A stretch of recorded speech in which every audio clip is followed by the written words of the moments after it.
¿no? ¿A qué libro te refieres para los que nos están viendo? Es el proyecto de Código Civil alemán, el que llaman el Allgemeine Gesetzbuch, el AGB, como lo llaman, que es el prototipo del primer código civil que va a haber en la historia de la humanidad. Que de hecho los contemporáneos y los grandes filósofos que coexisten en esta época son Kant y Hegel.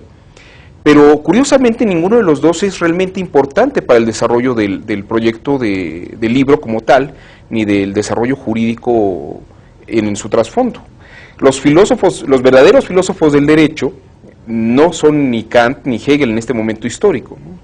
Es un pensador alemán que se apellida Suárez, ¿no? Un alemán que tiene un trasfondo familiar español. Y él es el gran teórico filósofo del derecho alemán, ¿no? Pues Leibniz, por ejemplo, era jurista y hace 100 años antes de iniciar el proyecto, él había sentado las bases para el desarrollo del razonamiento jurídico a través del Código Civil alemán.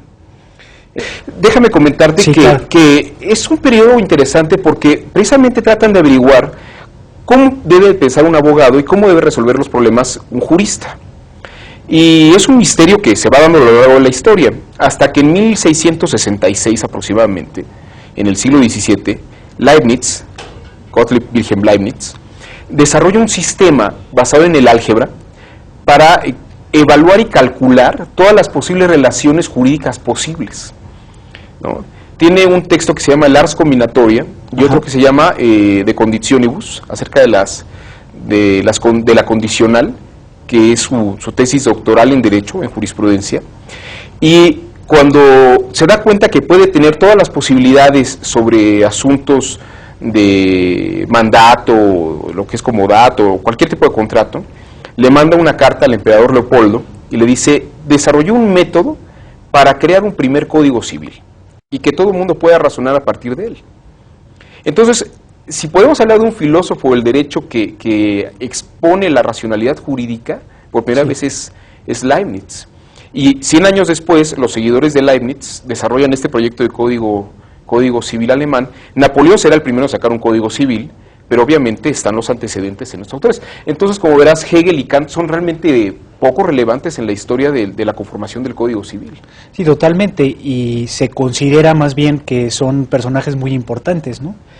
De hecho, se piensa mucho en la influencia kantiana o neokantiana. ¿Cuál es esta influencia?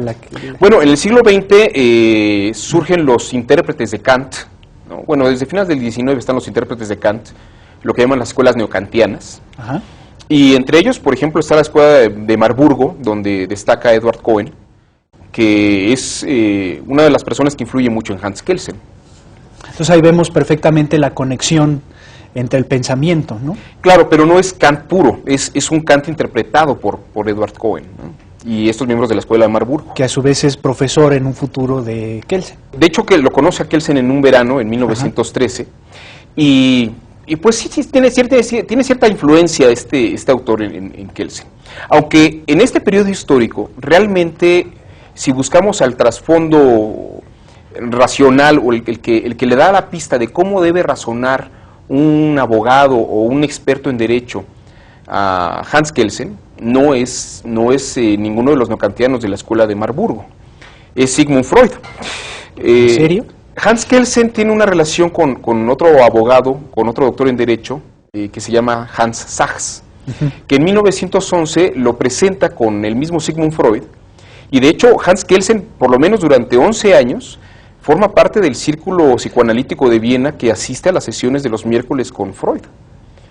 Hay un par de conferencias, bueno, por lo menos hay un par de textos muy importantes que hacen referencia a una conferencia que dio Kelsen a petición de Freud, explicando cómo Totem y Tabú de Freud y la psicología de las masas son elementos que debe contemplar la teoría del Estado y el razonamiento jurídico.